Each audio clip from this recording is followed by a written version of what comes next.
الحمد لله رب العالمين.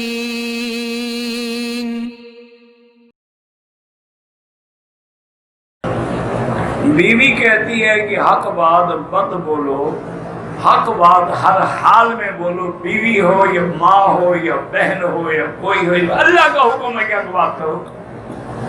قولوا قولا سدیدا یا ایھا الذین آمنوا اتقوا اللہ وقولوا قولا سدیدا. مومن کی تو شان یہی ہے. باقی تم جانو بیوی جانو. کہتے ہیں جی کہ بچی کی شادی ہو گئی، 4 سال ہو گئے، لڑکی کے سسرال والے لڑکی کو بہت پریشان کرتے ہیں.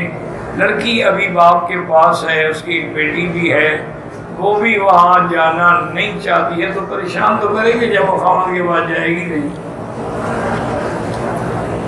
بھائی 2 بزرگوں کو درمیان میں بٹھاؤ، ان کو حکم بناؤ. ان خفتم شقاق بینہما فبعثوا حکما من اہلہ وحکما من اہلہا. ایک ادھر سے ایک ادھر سے. ان یریدا اصلاحا یوفق اللہ بینہما. ان کی وہ سلو کرا دیں. اگر سلو کا کوئی امکان نہ رہے تو یہ بیوی نہیں ہوتی کہ بیوی ہو خاوند کہیں ہو بیوی کہیں، طلاق دے دے. خاوند کے بغیر رہنے کا کیا؟ سسرال میں 5 سال بیٹھی ہوئی ہیں، 4 سال بیٹھی ہوئی ہیں، میکے میں بیٹھی ہیں، بیوی تو نہ ہوئی نا. کہتے جی کہ میرے پیٹ میں 8 مہینے کا بچہ،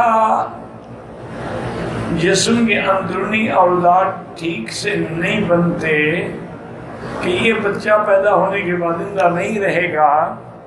میں چاہتی تھی کہ بچہ اپنی موت مرے.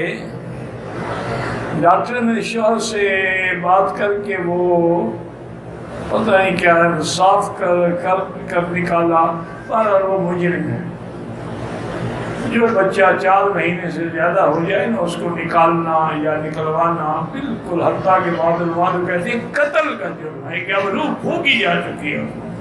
باقی وہ زندہ رہے نہ رہے تم کو ٹھیکیدار ہو. 100% تندرست بچے پیدا ہونے والے جو ہے وہ مر جاتے ہیں، یعنی میڈیکلی فٹ ہوتے ہیں وہ بچے، لیکن 2-4 دن کے بعد ختم.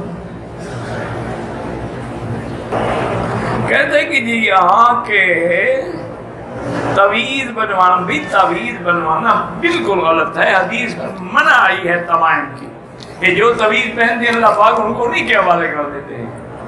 لیکن علماء نے یہ لکھا ہے کہ جیسے تعویذ سے مراد قرآن ہے، جیسے حضور کے صحابہ بھی فاتحہ پڑھ کے دم کرتے تھے، حضور پاک نے بھی دعائیں سکھائی ہیں. اعوذ بکلمات اللہ التامہ من شر شیطان الہامہ من کل عین لامہ. حضور نے بھی فرمایا تمہیں جیسا درد ہے، جہاں درد ہے وہاں ہاتھ رکھ لو، درود شریف پڑھ دو اور 3 دفعہ بسم اللہ بسم اللہ بسم اللہ اعوذ بعزت اللہ وقدرتہ من شر ما اجد وحاضر 7 دفعہ پڑھیں، درد ختم ہو جائے گا.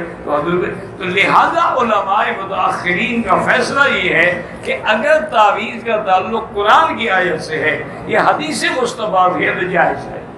اور اگر کوئی سریانی یا عبرانی یا کسی اور زبان میں، ہمیں کیا پتا ہوا شرک لکھا ہوا ہو، تو ان کو استعمال نہیں کرنا چاہیے.